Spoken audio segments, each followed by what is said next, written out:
था। वो पास के शहर में एक फैक्ट्री में काम करने जाता था। उसकी पत्नी सीमा घर पर ही रहकर काम करती थी। उसकी भगवान में बहुत श्रद्धा थी। वो गांव से काम के लिए जब शहर जाता तो रास्ते में एक मंदिर पड़ता था और वहाँ पर एक बार रुककर आशीर्वाद जरूर लेता था। दोनों गरीबी से बहुत जूझ रहे थे। कभी कभी तो उनके यहाँ खाने को एक अन्न का दाना नहीं रहता था। फिर एक दिन उन पर दुखों का पहाड़ टूट पड़ता है। शहर की फैक्ट्री बंद हो जाती है। अब दिनकर के पास करने को कुछ नहीं था। सीमा, अब हमारा क्या होगा? मुझे तो लगता है ये भूख ही एक दिन हमारे प्राण ले लेगी। चिंता क्यों करते हो जी? ऊपर वाला है ना, वो हमारी कुछ न कुछ जरूर मदद करेगा। हे ऊपर वाले, कुछ तो हमारी मदद कर। आप भी ना जब देखो भगवान से मांगते ही रहते हो। अब ये देखो, भगवान को दीपक लगाने के लिए तेल ही नहीं है। अब मैं क्या करूं? अरे अपने जो खाने का तेल है ना, उसी से लगा दो। पर फिर हम लोग क्या खाएंगे? तुम भी ना सीमा, तुम ही तो कहा करती हो कि ऊपर वाला हमारी मदद करेगा। ऐसा कहकर दोनों हंस पड़ते हैं। भगवान उन दोनों की इस आराधना से प्रसन्न हो जाते हैं कि उन दोनों के पास जब खाने को कुछ नहीं है तब भी उनकी भक्ति में कोई कमी नहीं आई। भगवान रात को ही उपहार स्वरूप उन्हें बिरयानी बनाने की मशीन देते हैं। अगली सुबह सीमा जब अपने घर का दरवाजा खोलती है तो बाहर बिरयानी बनाने की मशीन मिलती है। वो फटाफट दिनकर को बुलाकर लाती है। अजी देखिए, देखिए तो बाहर क्या है। दिनकर उठता है और बाहर जाता है और खुशी से झूम उठता है और कहता है, अरे ये तो बिरयानी बनाने की मशीन है। भगवान सबकी सुनता है। क्यों जी, हम बिरयानी बेचकर भी तो अपना व्यापार शुरू कर सकते हैं। अरे हाँ भाग्यवान, इसमें देर किस बात की। फिर दिनकर गांव के चौराहे पर बिरयानी बनाने की मशीन लगा लेता है। जहां वो मशीन में ऊपर से चिकन डाल रहा था और गरम गरम बिरयानी बाहर निकल जा रही थी। मशीन से बनी बिरयानी को चखने के लिए लोगों की बहुत भीड़ लग जाती है। सभी लोग मशीन से बनी बिरयानी खाने को लेकर उत्साहित होते हैं। दिनकर दुकान पर बिरयानी बेचते समय, आओ आओ गाँव वालों, आओ आओ गर्मा गर्म बिरयानी चख लो, मजे लूट लो, ले जाओ। आज तक कभी नहीं खाई होगी ऐसी स्वादिष्ट बिरयानी, पालमपुर की सबसे स्वादिष्ट बिरयानी। वो ऐसा कहता जाता और चिकन मशीन के अंदर डालता जाता। दिनकर की दुकान पर भीड़ बढ़ने लगती है। धीरे धीरे दिनकर के पास पैसा भी बढ़ने लगता है। वो नया घर बना लेता है। दिनकर अब दुकान पर काम नहीं करता। उसने दुकान पर काम करने के लिए नौकर लगा लिए थे। दिनकर की बिरयानी दूर दूर तक जाने लगी। फिर उसने बिरयानी के दाम भी बढ़ा दिए थे। एक दिन जब दिनकर चिकन डालकर गरम गरम बिरयानी निकाल रहा था तभी एक गरीब आता है और उससे बिरयानी मांगता है। पर वो बिरयानी के दाम सुनकर चौंक जाता है। अरे बाप रे, इतनी महंगी। दिनकर कहता है, दिनकर की बिरयानी किसी गरीब के लिए नहीं है। खाना है तो खाओ और चले आते हैं मुंह उठा के। ऐसा मत कहो दिनकर, तुम भी तो एक गरीब थे। गरीब था मूर्ख, अब नहीं हूँ। वो दिन बीत गए हैं। अब चलता बन यहाँ से, जबान मत लड़ा। आज तुम एक गरीब का मजाक बना रहे हो, पर याद रखना दिनकर, ये तुम्हें बहुत भारी पड़ेगा। तुम्हें मेरी बद्दुआ है कि तुम जहाँ थे वहीं दोबारा पहुँच जाओगे। तुमने आज एक गरीब का दिल दुखाया है। अरे ओ चल चल निकल यहाँ से। दिनकर ने अब पूजा पाठ करना भी बंद कर दिया था। क्यों जी, आजकल आपने पूजा पाठ क्यों बंद कर दिया? सीमा, तुम तो जानती हो मैं कितना व्यस्त रहता हूँ। आजकल इन सब चीजों के लिए समय ही कहाँ है।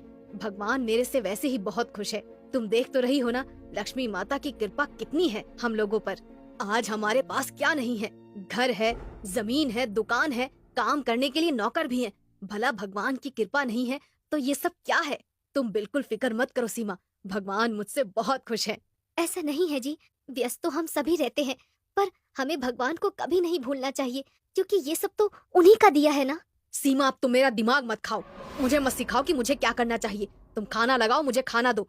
कल वैसे भी बहुत काम है। ठीक है जी, जैसा आपको उचित लगे। मैं तो बस कहने से रही। ऐसा कहकर वो दिनकर के लिए खाना लगा देती है। ऐसे ही कई दिन बीतते गए। दुकान पर एक बार जब बिरयानी बनाने की मशीन चल रही थी तब नौकर ने जल्दी जल्दी में परोसते समय एक प्लेट बिरयानी जमीन पर गिरा दी। दिनकर को ये देखकर बहुत गुस्सा आया। उसने कहा, मूर्ख, तेरे को अक्ल नहीं है क्या? हाथ पैर टूट गए क्या तेरे? काम नहीं करना आता तो आता क्यों है यहाँ पे? ऐसा कहकर उसने नौकर को एक लात मारी। बेचारा नौकर आगे जाकर गिर जाता है। चला जा, यहाँ नहीं है। बेचारा नौकर गरीब मजबूर था, वो वहाँ से उठकर चला जाता है। दिनकर गुस्से में लाल होकर घर जाता है और सीमा उससे पूछती है, अजी क्या हो गया है आपको? आप बहुत गुस्से में दिखाई दे रहे हैं। कुछ नहीं हुआ। ये गरीब लोग, इन्होंने तो मेरा जीना ही हराम कर दिया है। कभी कोई बद्दुआ देकर जा रहा है तो कभी कोई काम ही नहीं आ रहा है। मैं तो परेशान हो गया हूँ इन गरीब लोगों से। कैसी बातें कर रहे हैं आप? ऐसा नहीं बोलते हैं। मत भूलिए कि हम कहाँ से उठकर आए हैं। आप भी इन्हीं लोगों की तरह मजदूरी करने जाते थे अब तुम मत शुरू हो जाओ सीमा। कहाँ से उठकर आए हैं, कहाँ से उठकर आए हैं। हर कोई मुझे यही बात याद दिलाता रहता है। मुझे भी पता है कि मैं कहाँ से उठकर आया हूँ, नहीं भूला हूँ मैं। पर क्या अब भी ऐसी ही जिंदगी जीता रहूं? अमीर हूँ, अमीर की तरह रहूंगा। ऐसा कहकर दिनकर सोने चला जाता है। अगली सुबह दिनकर दुकान पर जाता है और मशीन चालू करता है और ऊपर से चिकन डालना शुरू करता है। पर ये क्या, वो देखता है कि बिरयानी बनकर निकलती ही नहीं है। बाहर ग्राहक भीड़ लगाकर खड़े रहते हैं। बिरयानी लाओ भाई। अरे दिनकर भाई बिरयानी लाओ। अरे भाइयों सब्र रखो, पता नहीं आज ये बिरयानी की मशीन क्यों नहीं चल रही है। दिनकर फिर मशीन चालू करता है पर मशीन फिर भी चालू नहीं होती है। दिनकर मशीन ठीक करने वाले मिस्त्री को बुलाकर लाता है। एक मिस्त्री मशीन ठीक करने आता है। दिनकर मिस्त्री से कहता है, अरे मिस्त्री भाई जरा देखो ना, कहीं कचरा तो नहीं फंस गया। मिस्त्री पूरी मशीन की जांच पड़ताल कर लेता है पर उसे कहीं भी कोई भी खराबी नहीं मिलती। मिस्त्री थक हार कर वहाँ से चला जाता है। आज इसमें ऐसा क्या हो गया है, ये चल क्यों नहीं रही है। धीरे धीरे जो भी भीड़ वहाँ पर खड़ी थी वो अभी चालू हो जाएगी, थोड़ा इंतजार करो। रुक जाओ, अरे भाई रुक जाओ, एक बार चालू हो जाने दो, फिर गरम गरम बिरयानी खिलाऊंगा और कम दाम में भी खिलाऊंगा। बस रुक जाओ। पर दिनकर की कोई भी नहीं सुनता। सारी भीड़ दिनकर को भला बुरा कहकर वहाँ से चली जाती है।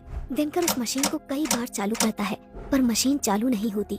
इतने में उसके सामने एक दिव्य शक्ति प्रकट होती है और वो दिव्य शक्ति दिनकर से कहती है, क्या हुआ दिनकर, मशीन चल नहीं रही, ये सोचकर परेशान हो रहे हो? जी भगवान, अब ये मशीन कभी नहीं चलेगी दिनकर। नहीं प्रभु, ऐसा मत बोलिए, मुझसे ऐसा क्या पाप हो गया। तुम्हारे पाप का घड़ा भर गया है दिनकर। तुम भूल गए कि तुम कहाँ से हो और कहाँ से आए हो। तुमने गरीबी का मजाक बनाया है, गरीब लोगों को बिरयानी नहीं खिलाई। अपने यहाँ काम करने वाले नौकरों को तुमने लातों से मारा है। तुमने जितने भी पुण्य किए थे वो सारे खत्म हो गए और जिस गरीब को तुमने बिरयानी नहीं खिलाई वो गरीब और कोई नहीं, इंसान के भेष में मैं खुद था। मुझे माफ कर दीजिए प्रभु, आगे से ऐसी कोई गलती नहीं होगी, कभी नहीं होगी। मैं कभी किसी गरीब का मजाक नहीं बनाऊंगा और मुफ्त में गरीबों को बिरयानी खिलाऊंगा। पर मेरी मशीन वापस चालू करवा दीजिए। अब मेरे हाथ में कुछ भी नहीं है दिनकर, सब तुम्हारे कर्मों का फल है। तुमने घमंड किया, इसकी कीमत तो तुमको चुकानी पड़ेगी। ये सब तुम्हें पहले सोचना था। ऐसा कहकर दिव्य शक्ति वहाँ से गायब हो जाती है। मुझे माफ कर दीजिए प्रभु, मेरी आंखों पर घमंड की पट्टी बंध गई थी। हे प्रभु, हो सके तो मुझे माफ कर दीजिए। दिनकर के वापस गरीबी के दिन आ जाते हैं। वो वापस एक कुटिया में आ जाता है और वापस अपना जीवन गुजारने के लिए मजदूरी करने इधर उधर निकल जाता है। दिनकर का घमंड उसको ले डूबता है। इसलिए कहा जाता है, कभी घमंड नहीं करना चाहिए।